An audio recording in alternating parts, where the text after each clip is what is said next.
Hello hall. இன்றைக்கி பார்த்திங்கன்னா ஒரு சூப்பரான மிளகு பால் தான் பார்க்க போகிறோம். ஸோ இது செய்கிறது எப்படின்னு பார்க்குறதுக்கு முன்னாடி நம்ம சேனலை நீங்கள் இப்போ தான் ஃபஸ்ட் டைம் பார்க்குறீங்க அப்படின்னா சப்ஸ்கிரைப் பண்ணிவிட்டு கண்டினியூ பண்ணுங்கள். சில பேருக்கு பார்த்திங்கன்னா சம்மர் டைமில் தான் வந்துட்டு சளி பிடிக்கும். ஸோ சூப்பராக அதுக்கு ஒரு ரெமெடி இன்ஸ்டண்ட்டாக பண்ணலாமா? நல்ல பாலை கொதிக்க வச்சுக்கோங்க.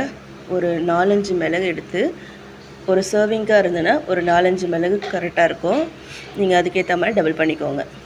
இப்போ சூடான பாலில் 1/4 ஸ்பூனுக்கு கம்மியாக இல்லாட்டி ஒரு பிஞ்ச் கூட ஆட் பண்ணிக்கலாம். இப்போ இந்த மாதிரி க்ரஷ் பண்ணி வச்சுருக்கிற பெப்பரை வந்துட்டு நல்லா காற்றுக்கு தகுந்த மாதிரி ஆட் பண்ணிக்கோங்க. ரொம்ப ஃபைன் பவுடராக நம்ம தட்டிக்க வேண்டாம். இந்த மாதிரி கொஞ்சம் லைட்டாக க்ரஷ் பண்ணால் போதும். இந்த பால் வந்துட்டு அப்படியே குடிச்சு பாருங்கள். வாய்க்கு அவ்வளோ இதமாக இருக்கும். ட்ரை பண்ணி பாருங்கள்.